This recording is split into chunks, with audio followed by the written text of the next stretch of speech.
Bom dia, irmãos. Vamos abrir nossas Bíblias no Evangelho de João, capítulo 13.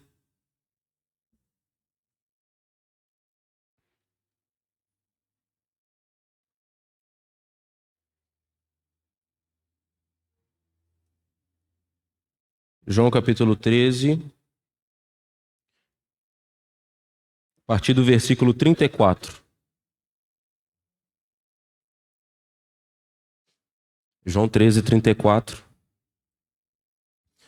Nesse momento em que o Senhor, já tendo instituído a sua ceia, já tendo celebrado essa ceia com os discípulos, fato que no Evangelho de João não é narrado, mas João narra o momento em que o Senhor lava os pés dos discípulos, né? Passagem conhecida por nós. E a partir do versículo 31 de João 13, se inicia uma série de instruções que o Senhor dá aos seus discípulos, aquelas últimas instruções, antes que chegasse o momento em que o Senhor fosse ser entregado por Judas e eventualmente crucificado. Então, no versículo 34, o Senhor dá essa orientação aos discípulos. Um novo mandamento vos dou, que vos ameis uns aos outros, como eu vos amei a vós, que também vós uns aos outros vos ameis. Nisto todos conhecerão que sois meus discípulos, se vos amardes uns aos outros. E no momento como esse, irmãos, certamente essas últimas instruções que o Senhor está dando aos seus discípulos são instruções de suma importância, né? É claro, os outros ensinamentos que o Senhor deu durante o seu ministério não se tornam menos importantes por causa do momento em que ele deu aos seus discípulos. Mas aqui o Senhor fazendo essa referência de um novo mandamento, talvez dialogando com o texto em Mateus 22, em que pergunta ao Senhor: Mestre, qual é o principal mandamento da lei? Como que o Senhor resumiria a lei? E o Senhor dá aquela resposta: amarás o teu Deus de todo o teu coração, de todo o teu entendimento, e amarás o teu próximo como a ti mesmo. Mas aqui o Senhor está dando um novo mandamento aos seus discípulos. Ele está dizendo: vocês devem amar uns aos outros como eu amei a vós. Não como eu amo a mim mesmo, mas como o Senhor me amou, eu devo amar os meus irmãos. E a diferença aqui pode ser linguisticamente só de uma palavra, né? Mas a diferença espiritual e da prática disso é tremenda, né, irmãos? Eu amar os irmãos como eu me amo é uma coisa, mas nós replicarmos e vivermos o amor de Deus por nós, a gente se depara com algo dessa magnitude diante dessa mesa, cantando o que nós acabamos de cantar, que nós somos quebrantados pelo amor de Deus. Mateus leu Romanos 5, e Romanos 5 diz que Deus mostra o seu amor para conosco quando Cristo morreu por nós sendo ainda pecadores, irmãos. Então, de certa maneira, eu não sei exatamente como que os discípulos receberam esse novo mandamento do Senhor. Na continuação do texto, o que Pedro pergunta ao Senhor é: para onde vais? Porque antes o Senhor tinha dito, né, que ainda por um pouco estou convosco, vós me buscareis, e como tinha dito aos judeus, para onde eu vou não podeis vós ir. Então ele dá essa orientação de amar uns aos outros como né, Cristo amou a eles. E o que Pedro pergunta logo depois é: Senhor, para onde o Senhor vai? E é depois que ele diz: eu estarei com o Senhor sempre, eu estou disposto a dar minha vida. E é quando o Senhor diz a Pedro que ele irá negar ele.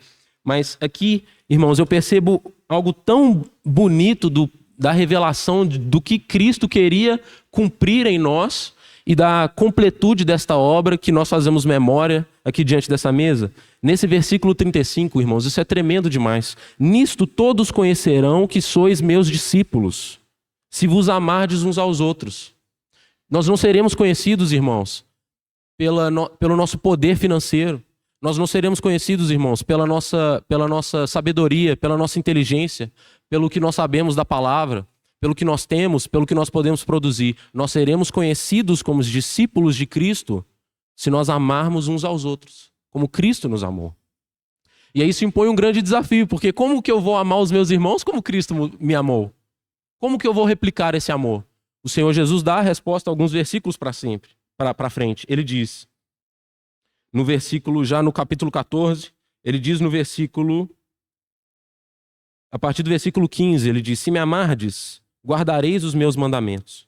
E eu rogarei ao Pai, e ele vos dará outro consolador, para que fique convosco para sempre, o Espírito da verdade, que o mundo não pode receber, porque não o vê, nem o conhece. Mas vós o conheceis, porque habita convosco e estará em vós. Nós recebemos esse Espírito da verdade. Nós recebemos esse Consolador. E por meio desse Espírito Santo, o Senhor pode operar essa obra em nós. E agora nós podemos amar uns aos outros como Cristo nos amou. Nós somos chamados a isso. E por que eu estou falando isso num momento como esse, irmãos? Porque a mesa do Senhor, esse momento, é uma expressão comunitária. Se eu partir o pão sozinho, isso não vai ter... Eu posso fazer memória do sacrifício do Senhor sozinho. Inclusive, é recomendado que os irmãos se lembrem constantemente, na sua intimidade. Mas esse momento, irmãos, é um momento em que nós reconhecemos que a salvação do Senhor não é algo só para mim. O Senhor não me salvou sozinho. O Senhor nos salvou. O Senhor salvou a sua igreja. E essa expressão comunitária é tanto de fazer memória do Senhor, quanto de ser reconhecido como os discípulos do Senhor. Eu não posso ser igreja de Deus sozinho, irmãos. Eu preciso de vocês. Eu não posso servir ao Senhor sozinho. Eu preciso dos irmãos. Senão eu não vou ter um objeto para demonstrar amor. Eu não vou ter os irmãos para demonstrar amor. E isso é um assunto de suma importância para Deus, irmãos. O amor é a essência. Porque Deus é amor. Não é o que nós lemos em João, na primeira epístola de João? Deus é amor. Nós amamos porque Deus nos amou primeiro. Não é isso que nós lemos em 1 Coríntios 13? Eventualmente nós vamos chegar lá. Mas o apóstolo Paulo ele discorre sobre essa excelência do amor logo depois de falar no capítulo 12 sobre os dons. Ele conclui o capítulo 12 dizendo: buscai, portanto, os melhores dons e eu vos levarei a um caminho mais excelente.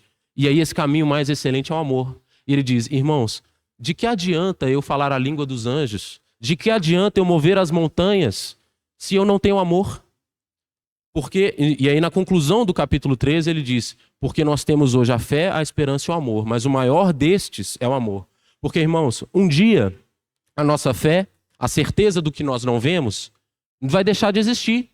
Porque a Bíblia diz que um dia nós veremos e nós seremos como Ele é. Nossa esperança, irmãos, um dia vai acabar, porque nós vamos parar de esperar. O Senhor vai vir e nós não vamos precisar de esperar mais nada acontecer.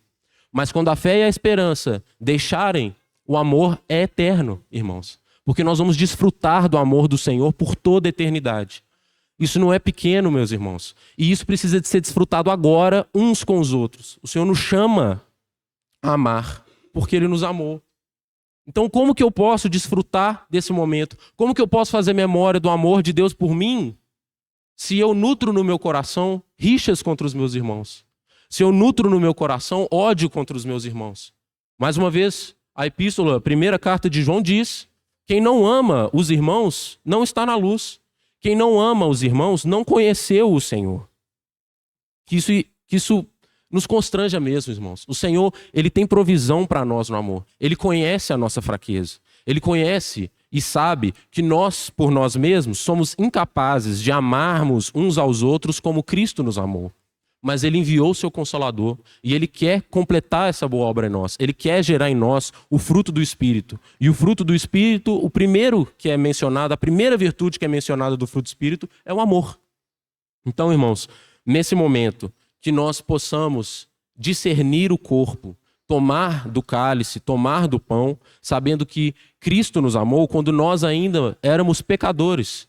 E que agora Cristo nos chama para juntos, como igreja, darmos esse testemunho público de que somos discípulos do Senhor Jesus. E como fazemos isso, irmão? Nós lemos: amando uns aos outros. Então, antes de partirmos o pão, irmãos, eu queria que a gente cantasse aquele cântico Comunhão. Será que poderemos cantar, por gentileza?